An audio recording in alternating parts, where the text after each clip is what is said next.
Laskey. Sponsored by Lenardi's Markets of the Bay Area. Quite simply, the best. On your exclusive home of the San Francisco Giants. KNBR 104.5 FM and 680 AM. The sports leader.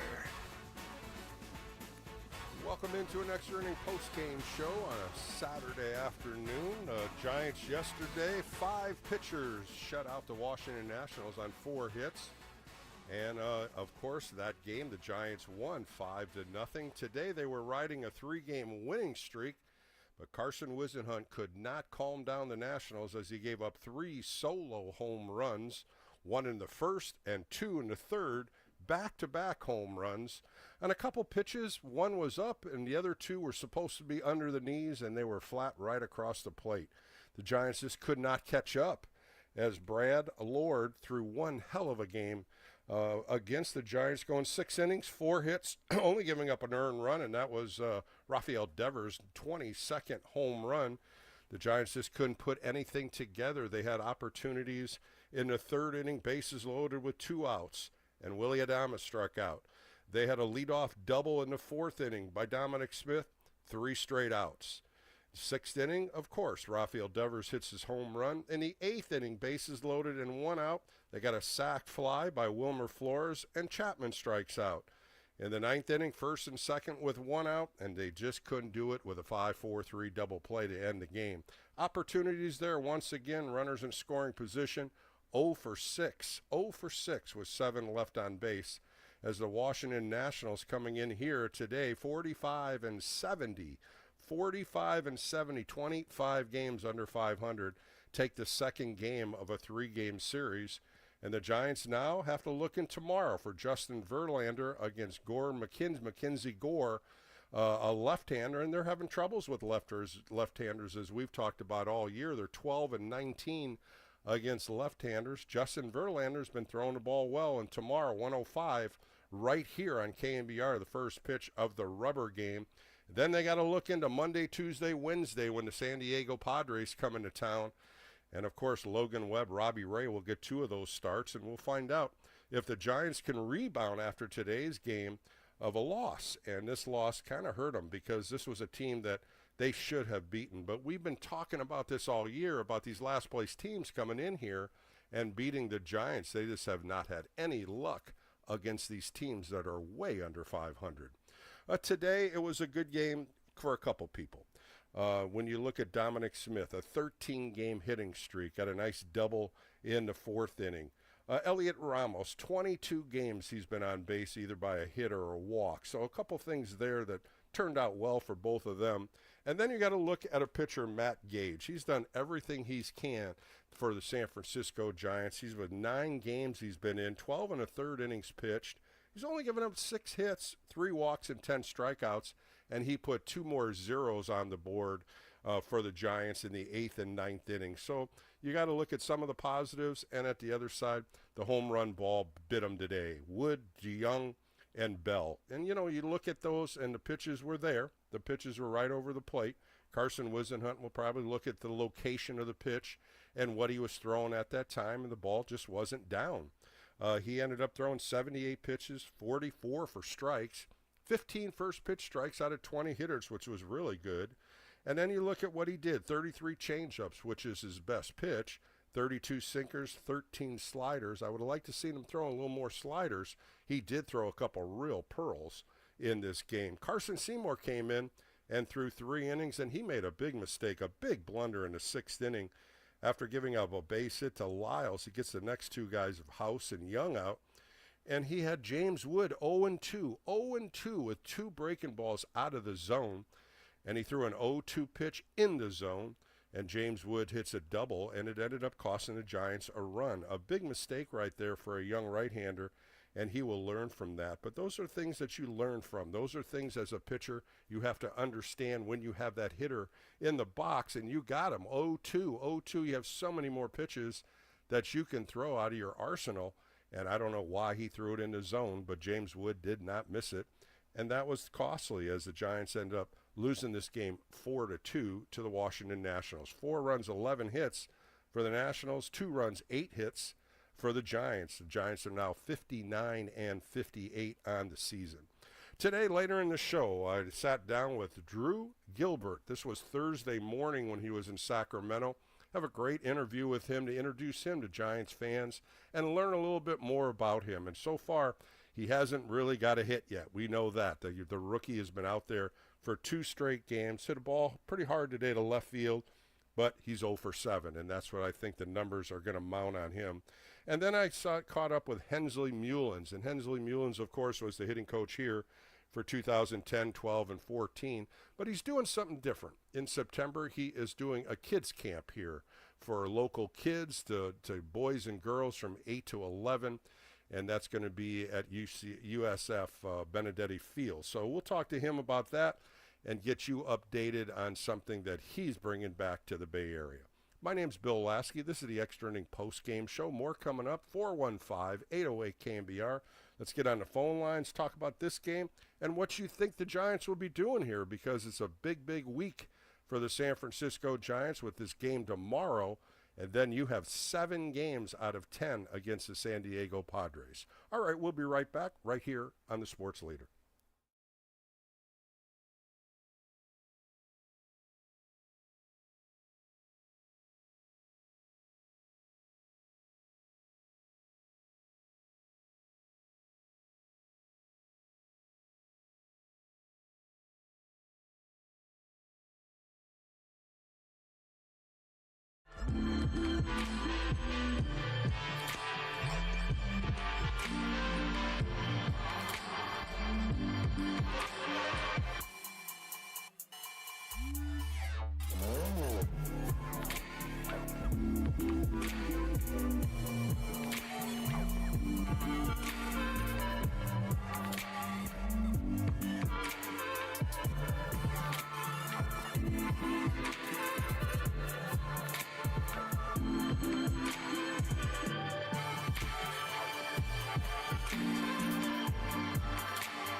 listening to the former Giants righty. It's KNBR Extra Innings with Bill Laskey. Sponsored by Lenardi's Markets of the Bay Area. Quite simply, the best. Heard on your Apple HomePod by saying play KNBR. 1-2 pitch. Swing and a hard ground ball to third. This could be two. House to second, one. DeYoung to first. The double play to end the game. So third to second to first, and the Nationals have won this one to even up the series at a game apiece. All right, back on the Extra Inning post-game show with Bill Laskey on a Saturday afternoon. A tough one for the San Francisco Giants as they lose the second game of a three-game series, 4-2, to the Washington Nationals. 3 solo home runs, 3 of them that Carson wasn't. He gave them up, and I think those are the things you got to look at for the 24-year-old to learn about hitting spots, learning to hit location, what pitches to throw. All of them were on the fastball. 2 of them, as they say, were sinkers, but the ball was not down. They were right over the plate. And the first hitter of the game, James Wood, the 22-year-old superstar, hit one out to left center field for his 25th home run. It was a 1-1 sinker that left it right across the plate, but he didn't miss it. The other one that Josh Bell hit, that ball was up. That was out of the zone. But as you look at big hitters like Josh Bell as well as James Wood, the arms get to big. Those arms and long arms, and as big as these guys are, can really, nasty pitches. You can get them up, elevated fastballs. They get around on them. And with their power and their arm and their speed and how much that swing path comes through, all 3 of them were hit pretty well. So the Giants have to take tomorrow's game. It's the rubber match of the game, 3rd game of a 3-game series. And Justin Verlander's going out there for his 20th start already for the San Francisco Giants. Don't look at the win-loss record. He's 1-8 with a 4.2. The numbers are a lot better here in the last 3 or 4 starts. His last 2 starts, both against the Pittsburgh Pirates. He's gone 10 innings and only given up 1 earned run. So he's on the hill tomorrow against Mackenzie Gore, a left-hander, 4-12. Another one that's got a lot of losses, but he's still got good numbers, 126 innings pitched, 148 strikeouts. The guy can bring it. So they got their work cut out. They've won all the series so far in the month of August. They beat the Mets 2 out of 3. They beat the Pirates 2 out of 3. And now the Nationals, they have to come back tomorrow and win this game with some offense against a left-handed starting pitcher. Today, a right-hander, Brad Lord, he threw the hell out of the ball against the Giants today. Fastball, sinker, slider, changeup mix, 86 pitches. The ball was moving. When you look at sinker sliders, the sinkers were coming in on right-handers or going away against left-handers. The slider had a real nasty cut at the end. He kept them off balance. When you look at 8 ground ball outs, 1 fly ball out, 12 first pitch strikes out of 23 hitters. And here's a guy that was in the bullpen most of the year, and he's just started to do some starting for him, and he's definitely put his name in the starting rotation for the Washington Nationals. 415-808-KNBR. Let's talk about this game and much more about the Giants. Let's go out to Dave in Bend, Oregon. Dave, you're on an Extra Inning post-game show. How are you this afternoon? It's Steve. You know that, Bill. It's Steve, not Dave. I'm sorry. But that's okay. My caller put Ben. That's all right. I understand. That's okay. I understand. How are you, Steve? Well, that's okay. I've been called worse. I'm doing fine. So I'm thinking about Wisenhunt. I think he's going to be okay. He just needs to get that changeup down, and he needs to develop auxiliary pitches and not lean on the sinker, but start moving the ball around. But I think as soon as he gets his changeup down, he should be okay. But I'm curious when Roop is coming back. Steve, the changeup's a good pitch. It's just the location of it, and it's been up a lot. Yeah. The first game against the Pirates, it's been up. He did well in New York against the Mets, but today it just didn't seem like it was a spot on like he wanted. He threw 33 of them. I just like to see him to throw that slider out of the zone a little bit more. Maybe he can get some guys to chase with that pitch. That's a new pitch for him. That's the first time he's really been pitching with the slider this year. Yeah, I think that's exactly right. A lot of these rooks, they don't have chase pitches. They get to 0-2, like Woods, man. I mean, you just groove that pitch to Woods. Woods is a unique batter. This guy's really tall. You think with those long arms you could just bust one inside and then he'd get all tangled up, but he's a unique hitter. And I think rooks need to understand that. Too. Yeah. I think rooks understand that they need to understand that when you hit an 0-2 pitch, don't nibble, but see if they chase, right? And then go with your best pitch. And You have to. They don't. They go right after him. Yeah, and one other Steve, comment he's I wanted been to hitting, make. I mean, let me just say one thing. It's ever since the All-Star break, he's been hitting 100 on breaking balls. So you would think I'm just going to throw him all breaking balls. I mean, if he can't pick that ball up, and Seymour had him 0-2 on 2 pitches that were out of the zone. 0-2, Steve, you and I talk about the 0-2 pitch. You have 4 pitches to get this guy out. I don't know why he went into the strike zone with it, and Woods hits the double and costs him that 4th run.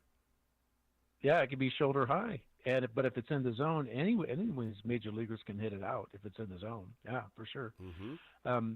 I want to talk about Verlander. Now, you know what? When we're older and grayer, and we look back on this season, which could be his last, we don't know, and we look at 1-8 or 1-9, 1-10, you and I know, I hope the fans do too, that this guy deserves to be at least 5-4. And easily. When we look at his record later on, this guy's just snake. But even that 13-0 loss against the Phillies, Verlander was in there. He gave it only two runs in 7 innings. Mm-hmm. So I just feel for this guy. The 300 wins, yeah, that'd be nice. That maybe not happen, but he should be at 5-4. I don't know. What do you think? Yeah. And one of the things I'll throw at you, Steve, one of my years with the Giants, I was 1-11. 1-11 with a 3.2 earned run average. And I was losing games 2-1, 3-2, 4-3. Wow. And I remember Steve Garvey hitting a home run off me in San Diego, and I lost the game 2-1. I went 8 innings. And what happened? He and I were players of the game.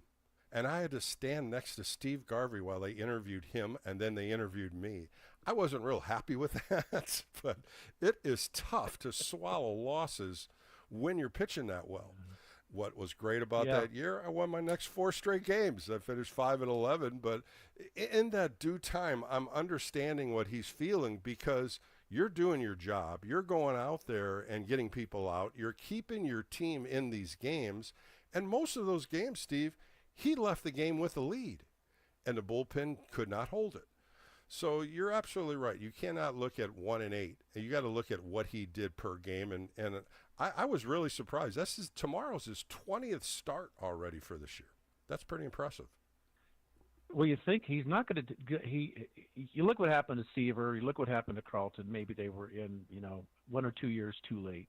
But Verlander is such a gamer, and I hope that he can at least get 4 or 5 of the wins under his belt. But, that'd be great. Anyway, tomorrow's another game. Hey, the Giants. You know what? I'm thinking San Diego's coming to town, and then the Giants are going to see them for 6 games.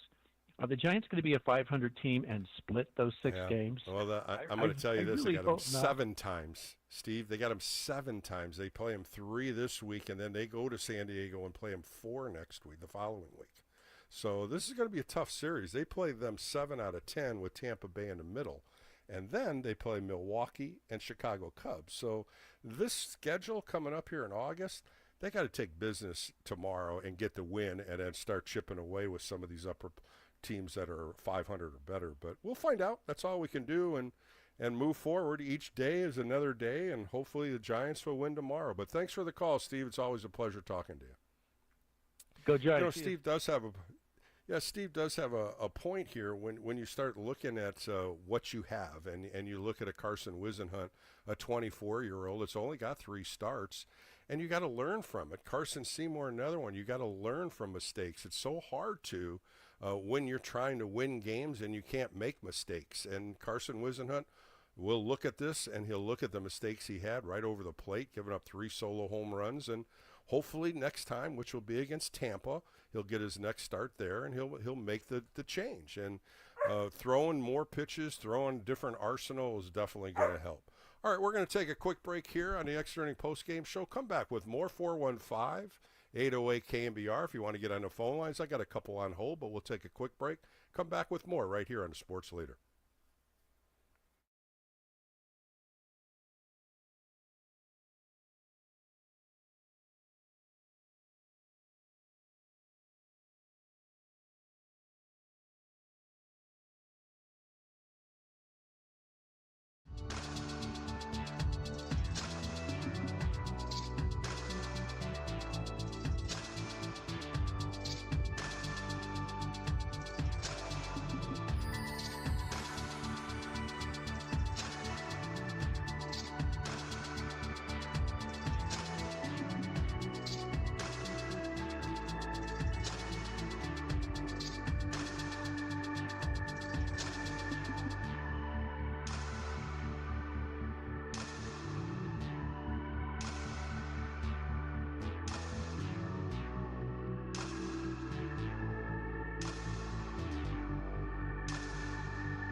Did you ever think you could become a big league baseball player?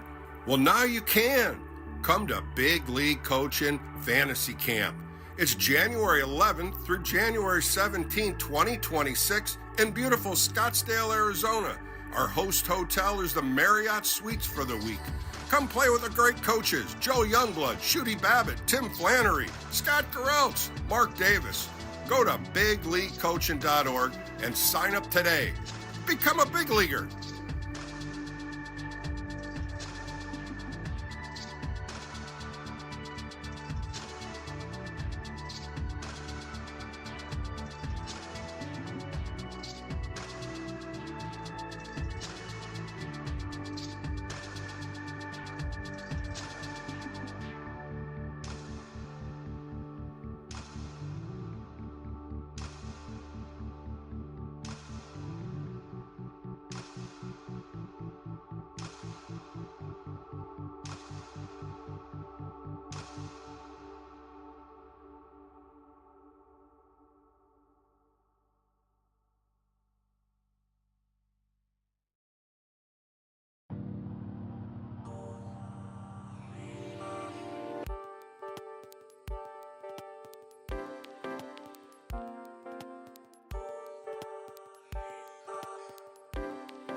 This is KNBR Extra Innings with former Giants right-hander Bill Laskey. Sponsored by Lenardi's Markets of the Bay Area. Quite simply, the best. Hear him on your Apple HomePod by saying play KNBR. Play KNBR. 3-2 pitch. Swing, and there's a high fly ball into deep center. Going way back there. Young at the warning track at the wall. Adios, Pelota.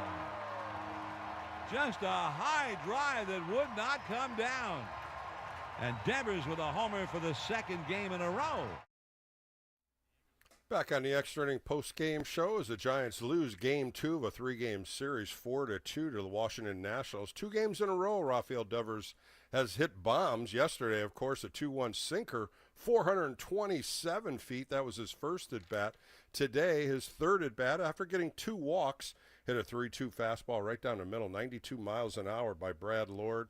And he hit that one 418 feet. So coming back, boy, Rafael Devers is starting to get warmed up. He was on base all 4 times today with 2 walks, a home run, and a base hit. So we'll find out more if Rafael Devers is starting to get a little more relaxed and go from there. But you know what? It's just a good day for Rafael Devers. All right, let's get to the phone lines. Let's go to Steve in Vegas. Steve, you're on with Bill Laskey on the Extra Inning Post-Game Show. How are you this afternoon? Hey, Bill, doing great, thanks. First, I want to say that I enjoy this part of the Giants' day as much as the game broadcast. Thanks, I appreciate that. I really enjoy your show. I want to talk about Matt Chapman and the fact that, you know what, his production, everybody knows he's a Gold Glove third baseman, but his offensive production is awful. And he's coming up. It's been falling off, too. You're absolutely right. It's been falling off quickly. And he comes up in key situations time after time in key spots and strike out, double play, ground out. And here we are in the 120th or so game of the year, and he has 44 runs batted in. Right. Yeah, and he's got 335 at bats. He was out a month, but you're absolutely right. The production with runners in scoring position today, he punched out. With runners on second and third or first and second in the 8th inning. 2 punch-outs today. He got called on a strike 3. A little bloop to the pitcher. Not good at bats today. Yesterday he had a couple knocks, but a double down a line and a base hit. He got an RBI in the first inning, but his productions just have not been consistent. And I think, Steve, you and I are both talking about the same guy. He needs to either make better contact, quit swinging so hard, and I would love to see him go to right field a little bit more. Yeah, and he's the team leader. He's the big guy that that the organization hangs their hat on, and I just think I never hear anybody or read anything that says anything negative about Matt Chapman, and it's time. Good point. People start understanding this guy's a good third baseman on defense, but he's awful when it comes to hitting the baseball.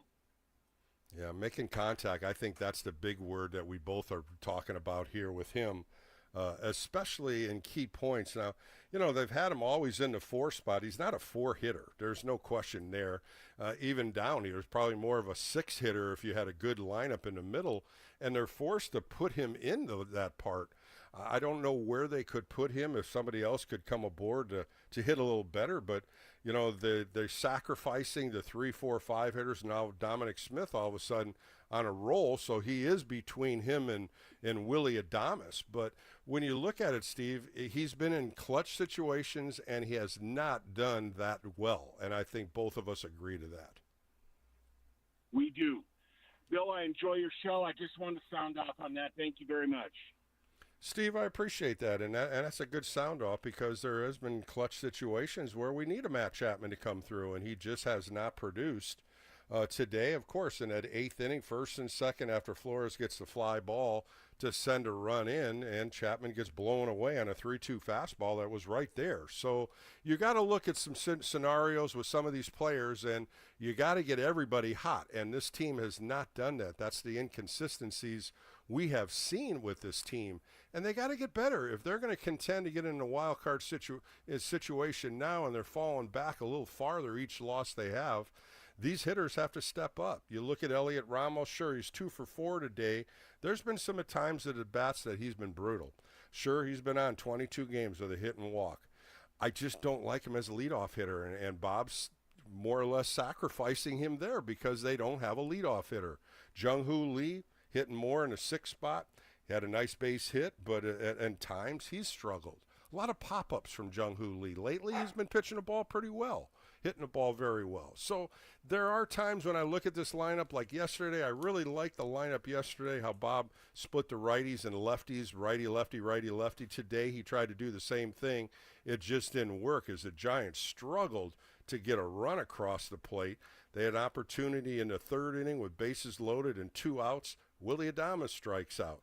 Opportunities were there for the Giants today. It just didn't work out. Now, tomorrow, Justin Verlander's got to be that stopper, and the Giants have to come back and try to win this 3rd game against the Washington Nationals, and this is a big game. They need to get some momentum going in against this Padres series Monday, Tuesday, Wednesday, and, of course, Logan Webb and Robbie Ray are both throwing Monday and Tuesday, and that's the best they can do, and they're going to have to get some runs, get some things going here if they're going to get back in this wild card position. All right, coming up next, Drew Gilbert. Sat down with him Thursday morning before he got the call-up. Of course, Drew Gilbert was in the trade for Tyler Rogers, along with Jose Budo and Blade Tidwell. All 3 of them came over. And the numbers on Drew Gilbert in Tennessee, he really hit the ball well. He got drafted number 1 by the Houston Astros, and things worked out well for him. He went over to the Mets in a Justin Verlander trade, and now he's getting an opportunity at the big league level. 0 for 7 right now. We got to give him a little rope here. He is a gamer. So sit back and listen. I introduce you to Drew Gilbert coming up next right here on the Extra Inning Postgame Show.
Hi, it's former Major Leaguer Buddy Biancalana. It was my zone experience in the World Series in which I played the best of my career that led to being the founder of Zone Motion, the only mental training program proven through research and studies to enhance performance and expedite development for athletes of any age. Whether you're a professional or any level amateur, regardless of your sport, Zone Motion is for you. You can check out this life-changing program at zonemotion.com. And go Giants!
KNBR Extra Innings with Bill Laskey keeps the postgame rolling live right here Sponsored by Lenardi's Markets of the Bay Area. Quite simply, the best. on KNBR 104.5 FM and 680 AM.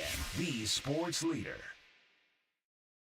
Welcome back to the Extra Inning Post-Game Show with Bill Laskey. I'm honored and pleased to introduce a new member of the San Francisco Giants playing with the Sacramento River Cats.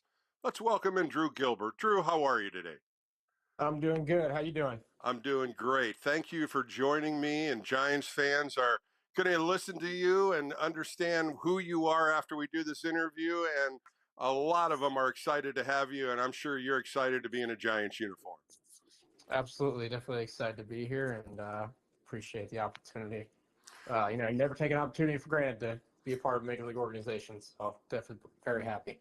Well, Drew, do you sit back and say, hey, this is my third organization I've been with? Because you got drafted by the Houston Astros, you get traded to the New York Mets for Justin Verlander. Now you get traded to the San Francisco Giants for Tyler Rogers. Three great organizations, but as they say, there's somebody always wants you more.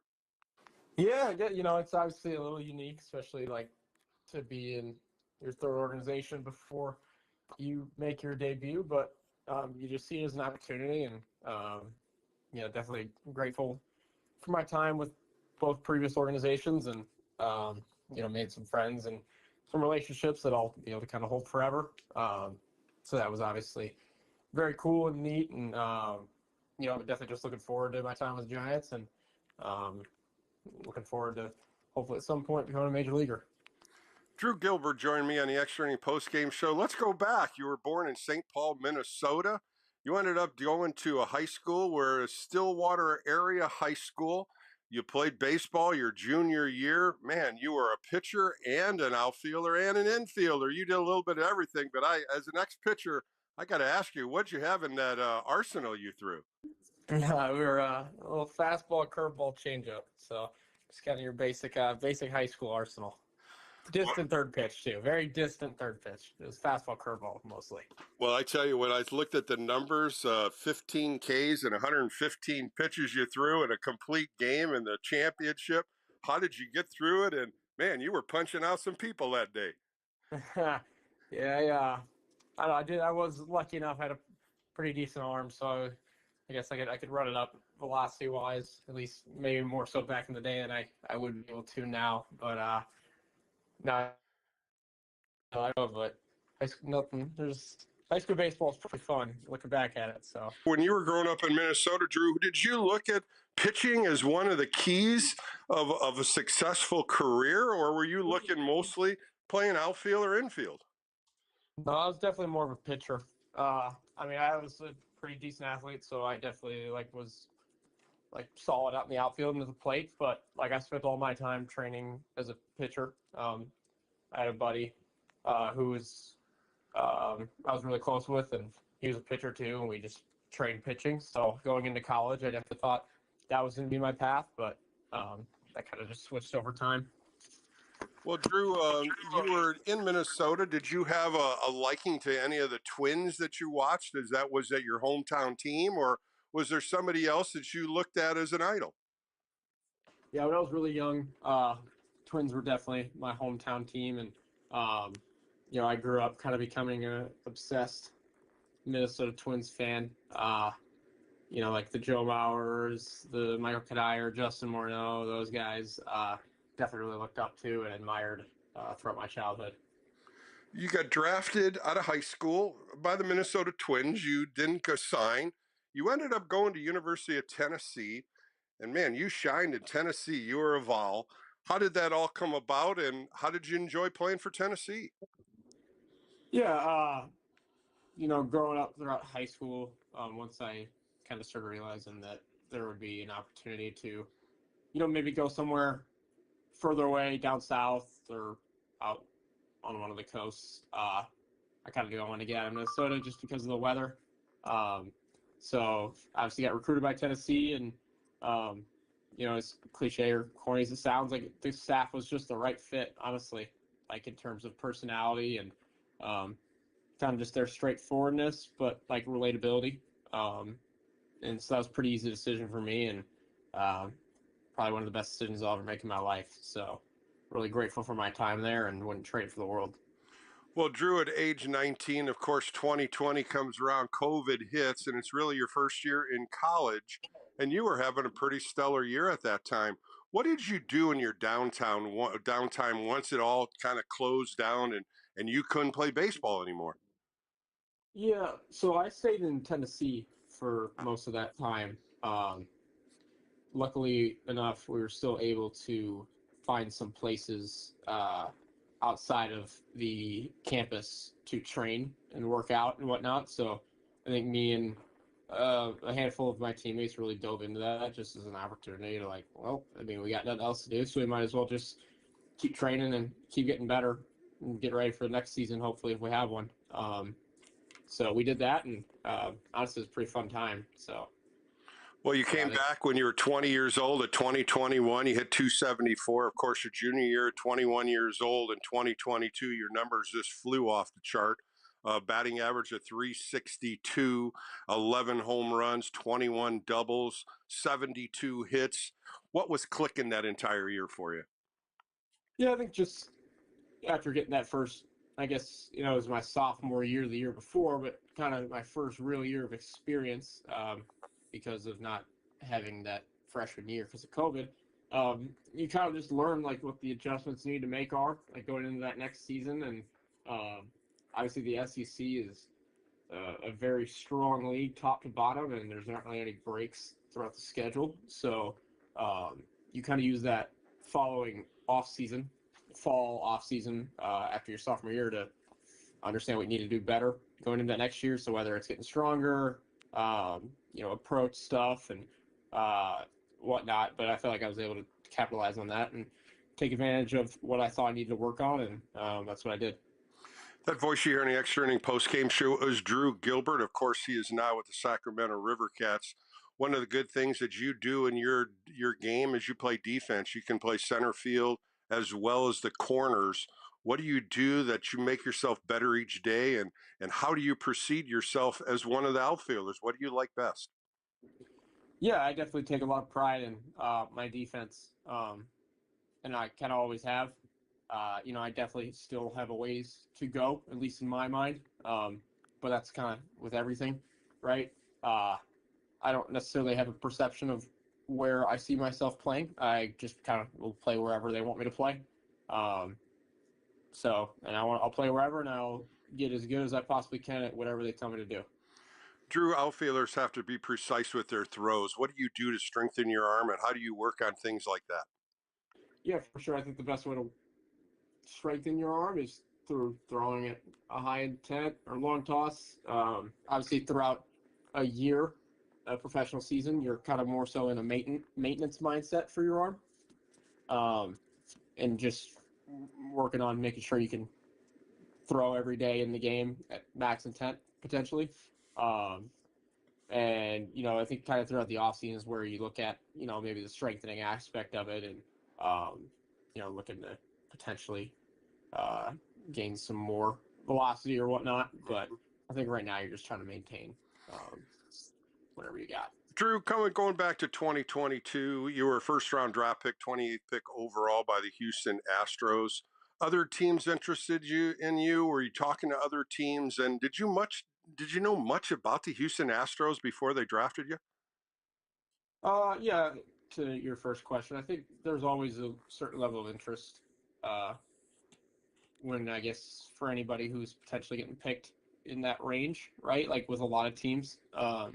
But you don't necessarily know the amount of interest and whatnot until the draft night. So, certain teams call and, they might offer this, but you're not looking for that. So the draft's kind of a weirdo deal, right? Just with money and everything and age and college versus high school. So, there's definitely some interest for other teams, but obviously thankful to land with the Astros. And I've been a baseball fan my whole life, so I knew kind of history of the Astros and how good they had been and how good they'd come over the past, 5 or so years, going back to 2017, 2016. So I definitely was really excited to get the opportunity to play in that organization. Drew, reading some scouting reports on you from previous teams, of course, the Astros and then the Mets. One of the biggest things they say is you can hit in every position in the order, as well as hitting in any direction in the field. So you can scatter the ball to left field, center field, and right field, a primarily left-hand hitter. How do you work on things like that? Is that during batting practice? Is that before BP?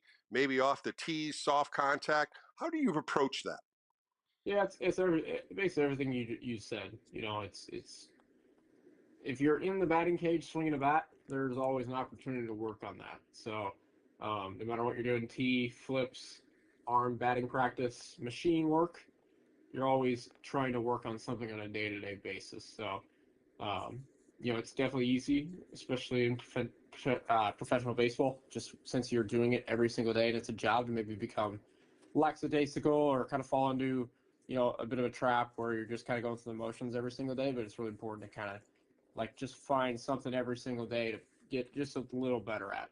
Work on something every single day, and then over the course of a year, 2 years, 3 years, hopefully find yourself in a better spot and a little bit better because of it. Drew Gilbert joining me on the Extra Inning Post-Game Show for a few more minutes. Sacramento River Cats have you leading off. Is this a position in the lineup that you like to hit of? Do you like to hit lower in the lineup? Where is somewhere in the lineup that you feel comfortable at? Yeah, I don't really mind. Honestly, wherever in the lineup, I've been grateful enough to hit throughout the lineup, throughout my minor league career or even college, like just from bouncing around, whether it's first, second, third, fourth, fifth, sixth, and even below that, right? I've had some experience at everywhere, so I feel like that suits me well. Just going forward, I don't have a preference. I kind of at a spot where they tell me to do something, I'm going to do it. So I'm going to buy fully in. So whatever they want me to do, I'll do. Well, impressions always are first, and your first at bat in a River Cat uniform, you hit a triple. The first home game in Sacramento at Sutter Field, you hit a game-hitting double. A lot of water was sprayed all over you, but those exciting times are first impressions. What did you think of that after the whole thing was over? Yeah, it was cool. I mean, it's your first game, and kind of a long game at that point. I think we were running on close to 4 hours, so I think obviously you want to win the game, and I think party's a little happy too that you ended it just so everybody can go home. But no, I'm just kidding. But no, it was awesome. Just getting to meet some of the guys here, and just seeing some of the talent we have on this team. It's been pretty cool, and I think we're in a good spot, and definitely excited to play more with these guys. Well, let's ask some funny questions here. What's your best hobby you do? Do you like to play golf? Do you do anything like that? What's your best hobby you do away from work? I think I've developed myself as an above average Fortnite player. And I don't know if that's something to be proud of, especially at the age I'm reaching, but I think that's probably my one hobby that I have that I know I'm going to do almost every day when I get back from the field. So when you put your headphones on, what kind of music do you listen to? Probably rap music. Uh-huh. Now, is that something you listen to before you go out? You put your uniform on, put the headphones on, and get something vibing? Yeah, just for a little bit. Nothing too crazy, but I definitely throw them on for a little bit and try to lock in as much as I can. So I got to ask you, your Instagram, Chili Goo Bear. Chili Goo Bear, what does that mean? There's really no meaning behind it. I think it was like an Xbox gamer tag when I was younger, and thought it might be something that might catch on or something when I was younger, but who knows how much longer I'll keep that up for. I definitely leaned a little bit off of social media the older I get, so we'll see. We'll see how much longer that sticks. All right, last one for you, Drew. Favorite food? You got to go to get something to eat. What do you go for? Definitely getting a good steak, whether it's a filet or a ribeye. That I don't know the answer to, but definitely a good steak. Well, Drew, thank you so much for joining me. All eyes on you. San Francisco Giants fans are glad you're in the orange and black as well as I do, and keep it up, my friend. Awesome. Thank you for having me. That was Drew Gilbert on the Extra Inning Post-Game Show. More coming up right here on KNBR, the Sports Leader.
Bill is back. Fired up, bringing it, all excited. This is KNBR Extra Innings with Bill Laskey. Sponsored by Lenardi's Markets of the Bay Area. Quite simply, the best. Listen on your Google Home smart speaker by saying play KNBR.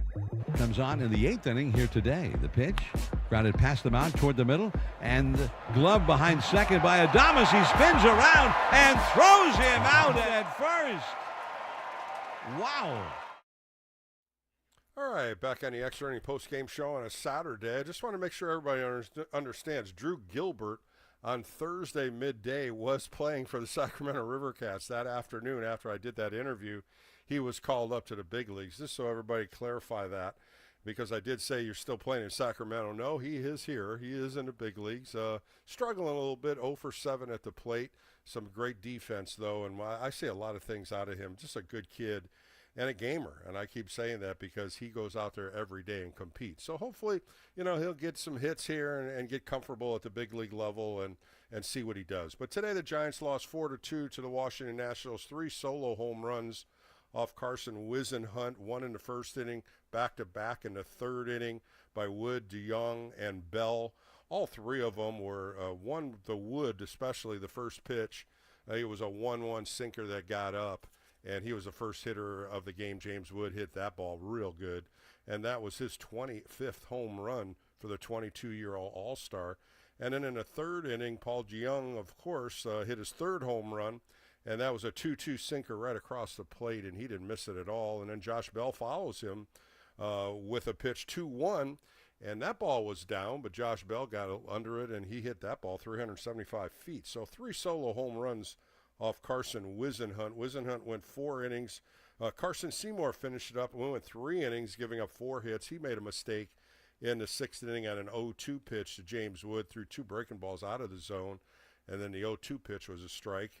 And what happens? James Wood hits a double, and he gets the 4th run in. And that was enough for the Washington Nationals. The Giants struggled.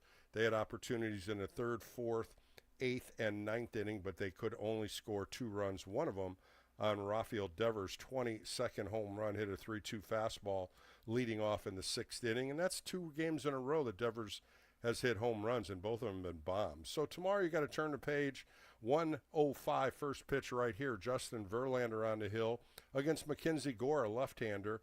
Justin Verlander 1-8 with a 4.2. Mackenzie Gore 4-12 with a 4.2 earned run average. But, you start looking at what the Giants have been doing against some of these last-place teams. Now, the Marlins, of course, are not in last place, but they ended up losing 3 to the Marlins.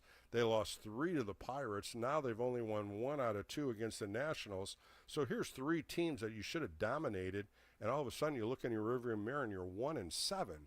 1-7 against these teams. And you go add on the Chicago White Sox going into Chicago, and you only win 1 out of 3 there. So these are the games that a first-place team or a team in the hunt should be winning, and you can open that up a little bit more to play against teams that are over 500. And tomorrow, after tomorrow, you got a lot of teams coming in here as well as going on the road that are all in the hunt and wild card as well as divisions when you look at first and second place teams.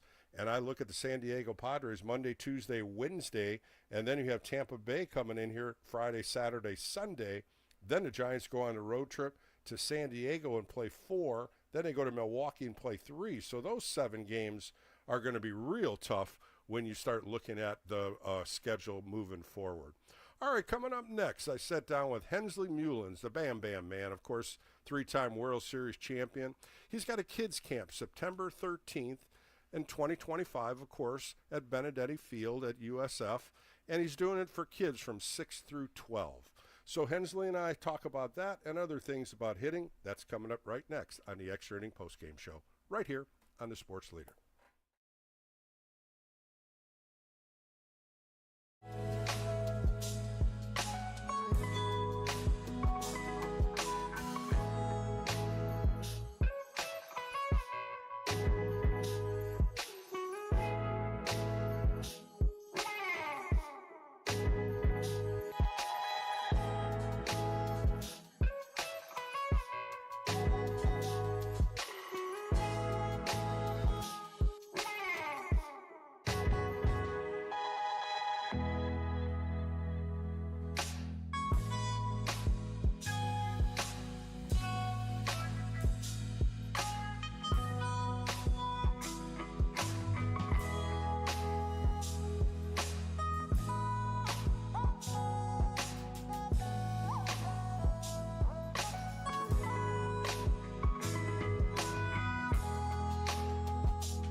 Did you ever think you could become a big league baseball player? Well, now you can. Come to Big League Coaching Fantasy Camp. It's January 11th through January 17th, 2026 in beautiful Scottsdale, Arizona. Our host hotel is the Marriott Suites for the week. Come play with the great coaches, Joe Youngblood, Shooty Babbitt, Tim Flannery, Scott Gereltz, Mark Davis. Go to bigleaguecoaching.org and sign up today. Become a big leaguer.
The game may be over, but we know you want to talk more ball. So KNBR Extra Innings with Bill Laskey continues. Sponsored by Lenardi's Markets of the Bay Area. Quite simply, the best. We are KNBR 104.5 and 680, the sports leader. Welcome back to the Extra Inning Post-Game Show. My guest today, you'll remember him very well, a World Series champion, 2010, 2012, and 2014. He was a hitting coach for Bruce Bochy. Let's bring in Hensley Mullen. Hensley, how are you today? Hi, Bill. How are you? Thanks for having me on. I'm doing excellent. I'm so glad to grab you. And, you know, we want to go back to those 3 years, 10, 12, and 14. You were the hitting coach. And the batting averages weren't that high in a couple of years, but then they were in 1 year. And, you know, when you're looking at team batting averages, 257, 270, 255, those are the 3 years that you were the hitting coach. Was that a good average for a team batting average back then? Yeah. So if you look, for instance, the last few years, you know, batting averages are not very important anymore for a number of reasons. Cybermetrically, so those numbers were in the middle of the road, probably maybe 1 year lower than that league average, but league averages have been hovering around the 240s lately. So it's been really worse than that since then. With my experience, tracking batting averages. if you can remember, the reason why we could get away with that during those years is because of our great pitching. You know, I remember when I took the job in the winter of 2009. You know, one of the first things that was told to me was like, if you can make this offense score 3-4 runs a game, we'll be in business for the playoffs. And I was like, are you really serious? And that's what we did. We were scoring 3-4 runs a game, and they were allowing 1 or 2 or 3 runs a game. So that's how we got away with that right there. But I mean, You're absolutely batting right. averages When you're really looking went at down. when you're looking at averages for the league, 2010, 257, you were 19th. 2012, Yeah. you were 270. That was fifth. And then in Yeah. 2014, 255 and 10th. But as you're saying, your Yeah. And average then runs were. 2015, we led the league in hitting. Uh-huh. But we didn't go to the playoffs. And then when you look at So the if you look at playoffs, 15, I think Henley, we have 278 or something like that. yeah, Hensley, when you look in the playoffs, every year was around 240, and then in 2014 it was a 260.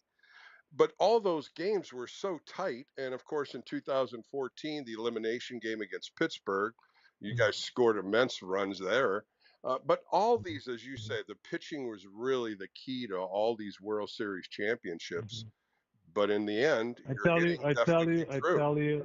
Bill, I will tell you what changed in 2014. We gradually started to get guys that made more contact to the roster.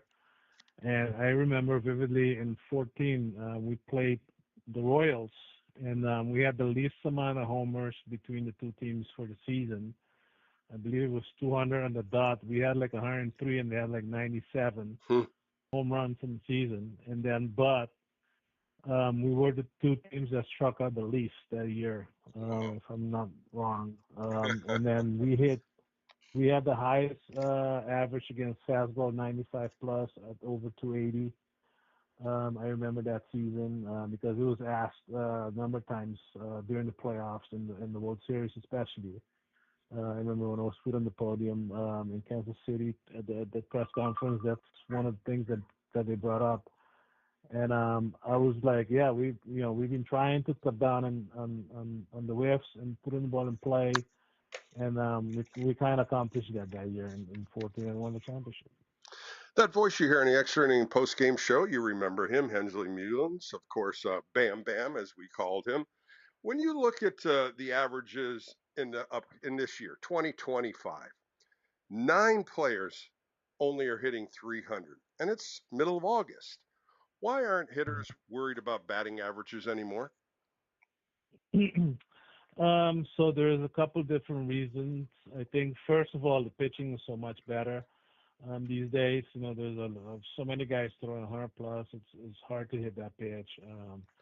So many different pitch types. You know, they have all these different pitching analysts now working on pitch shapes, and and then they have these these sweepers and the cutters and all the different pitch types that are breaking bigger or faster, or you can name it, spinning faster and all that. That's why you have so many injuries to the pitching, in my opinion. But I mean, that's one of the main reasons why there is more whiffs in the game today and less contact. The other part is on the offensive side, the guys are getting paid to hit home runs and to have high OPS, not high batting averages. So from a lot of front offices, that's how the adjustment has been made how guys get paid. Just like the catching part, like the catchers are getting paid for framing and stealing strikes, not per se for hitting like Buster did all his life. Right. The catchers are getting paid for framing, and the hitters are getting paid for hitting homers and having high OPSs. That's why I don't even remember us tracking OPS in those 10, 12, 14 years, or any of the analytic numbers. We were the analysts, the coaches. I remember me and Rack sitting hours, coming up with, the plus and minuses from the opposing teams and how we're going to attack them. But we did that part, Now we have, these guys upstairs that are going to throw the numbers in front of you and make you believe that this number is better than the other, and that's what they go about, and that's how guys get paid these days. Hensel, back in our day when we played, relievers went 2 innings. Some of them even went further than that. Is it difficult for hitters to see a pitcher each inning? So you're seeing a different arm, a different velocity, a different breaking ball. Every time a reliever comes in, he only has to go 3 outs. Is it difficult for hitters to adjust that way? Yes, that is also something that I failed to say earlier. That is also something that's different these days. I remember from our standpoint, you had Lincecum, Kane, Bunn, Zito, all these guys pitch into the 7 and 8 innings all the time. Right. You hardly saw the middle reliever pitching in the game. I remember we had Yusmeiro Petit went something like 20 days without pitching one time. And then he proceeded to break the record for most innings, scoreless innings pitched by a reliever in the history of the game after that. So, we saw the extremes, with pitching back then where relievers didn't pitch that much. But then we also saw like a Mota pitch 10 days in a row, something like that, which you will never see again. In these days, because they'll say, hey, he pitched 3 out of 4. He can't pitch today. It's like Brian Wilson, saved 6 games in a row. Why would he do that this time? Because he's gonna get hurt. No, don't give him the ball. He gets the day off today. Those guys never ask for days off unless their arm are really hanging. And that's the difference these days. To where it's almost like you can only pitch maximum 3 out of 4 days, and then you get another day off. Right.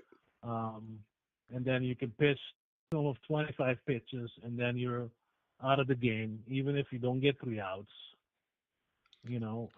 So that's how the pitching has changed over the years with these analytical numbers coming into play. Why the pitcher should pitch this long or not that long, or we never saw it in those years. We both used the pitching whichever way you wanted. You also had Javi Lopez, who came in to pitch one lefty, and he was back out of the game. You can't do that nowadays. You have to face a minimum of 3 hitters. So that's those things to speed up the game have changed the strategy of the game, in my opinion, in a lot of different instances. But I wouldn't say it's for the better. I mean, I think we played a better brand of baseball, back in the day. Hensel, you played in Japan for 3 years. International baseball is totally different. It seems like when you go to Japan, they're looking to make contact rather than hitting the ball out of the ballpark. Did they have a different approach when you went there, and did they try to change your swing path? No, so that's also a little different because when they bring you over, I went over as a power hitter, the guy that was supposed to hit 30 homers for him every year, and I did, So, but that came with a little bit. I punch a little bit, but not astronomical 210 times a year like guys are doing now. I struck out 130, 140 times a year, which is equivalent to maybe once a game. That was acceptable. Also, they did not try to change you much, but they tried to make you understand how Japanese pitching operates, which is a little different. I didn't catch up to that until a couple months into the season when I was struggling, and they put me aside and say, hey, you're not in America. You're not going to get 3-0 fastballs on the middle field to swing at, or 2-0 or 1-0, or anytime you're in the head in the count. You're going to get something off speed, and over there is a split finger fastball. It's a forkball. You're going to have to deal with that and try to start hitting that instead of keep looking for a cookie to hit when you're ahead in the count. So that changed after I had that sit down with my coaches and my interpreter over there. That changed the way I would approach my at-bats and start looking for the soft stuff or, the particular pitch that pitcher that night threw the most when he was behind in the count. And then I started doing better, and I ended up hitting, 23 home runs my first year anyways. But Uh, they want you to hit home runs as a foreign player because their guys are not big and strong um, to hit home runs. Even though they have on each team a couple of guys that can hit the ball over the fence, but the majority of the roster is constructed from little guys, middle infielders, center fielders, right? Guys that can run, guys that can bunt. They bunt a lot over there. So me, they let me be myself, and I had a great 3 years over there. I still look back as a very fun time in my career. Angela Mulin's joining me on the Extra Inning postgame show. Well, we got to talk about something you're going to be doing in the Bay Area. Saturday, September 13th, 2025, the Bam Bam Foundation is presenting a kids' baseball camp at the Benedetti Diamond in San Francisco. You can register and join the fun, kids from age 6 to 11. Tell us a little bit more about this camp that you're doing. Well, I've done baseball camps forever in my country of Curacao, where I'm at right now, on vacation. And the last 16 years or so, it's become the Curacao Baseball Week, which is a week, the first week of January. We come down here. All our major league and professional baseball players participate, and we have a fun week. And then I said, I've been in the States for 40 years. Why not get it going in the U.S. as well? And so that's what we're doing. We had our first event in spring training this year in Arizona, which was a fundraiser. We raised funds to buy equipment to some of the needy kids in the area. And the event is going to be, this is going to be our second event, and it's going to be a camp for kids 6 to 12, both boys and girls, and it's going to be at the University of San Francisco. And there's a couple of ways you can register. It's on our Instagram page, Bam Bam Foundation, through the QR code or through the link that's on that page, our Instagram page. That's Bam Bam Foundation, and it's going to be a fun time for me to come back to the Bay Area. I have a couple of old Giant colleagues that are going to join me and help out in Jalal Leach and Marvin Bernard. And a couple others are still confirmed to show up, but it's going to be a fun camp for kids 6 to 12, boys and girls. Well, you can also find out, go to info@bambamfoundation.org.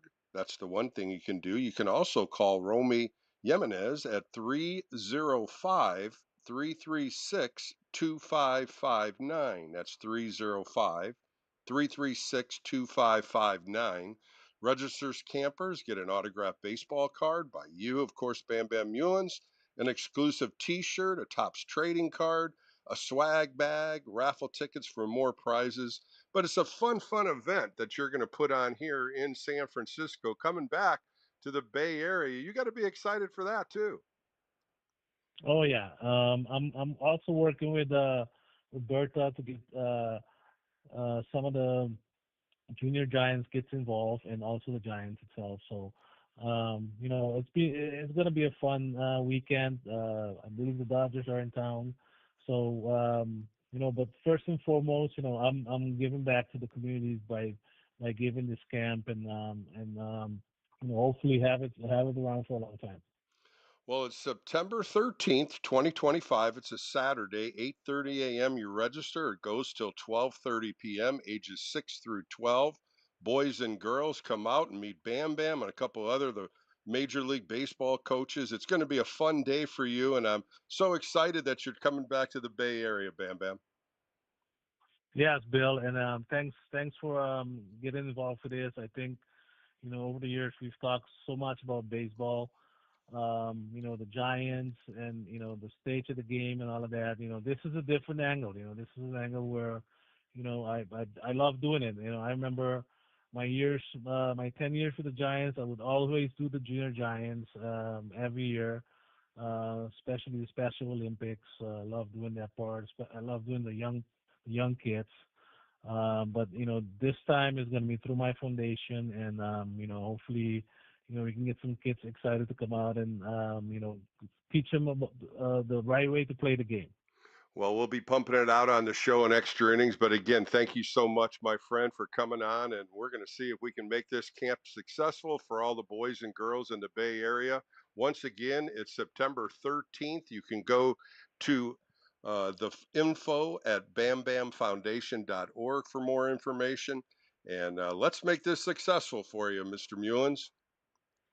Yes, sir. And then also go on that Instagram page. You can just click on that QR code or click on that link on there to register as well. Yep, Okay? it's I at hope to see a Bam Bam bunch of kids Foundation. out there and parents Yep. to have a fun night. All right, Hensley, take care of yourself. That was Hensley Mullins on the Extra Inning Post Game Show. More coming up right here on KNBR, the sports leader.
listening to the former Giants righty. It's KNBR Extra Innings with Bill Laskey. Sponsored by Lenardi's Markets of the Bay Area. Quite simply, the best. Heard on your Apple HomePod by saying play KNBR.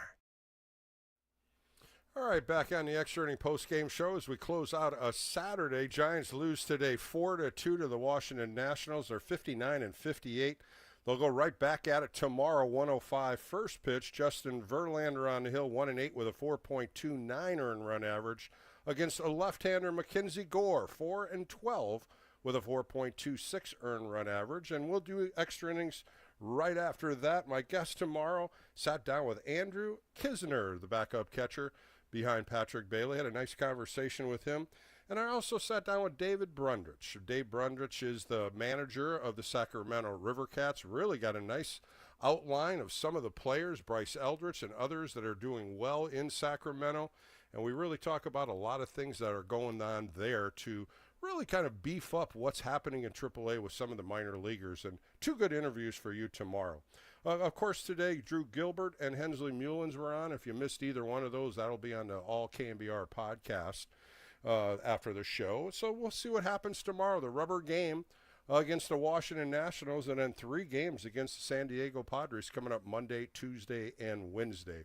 I want to thank my producer, Cole LaPelt, as well as all the listeners calling in and talking Giants baseball with me on the Extra Inning postgame show. For Bill Laskey, be safe, be well. Have a great rest of the Saturday night, and enjoy everything coming up as we continue right here on KNBR, the Sports Leader.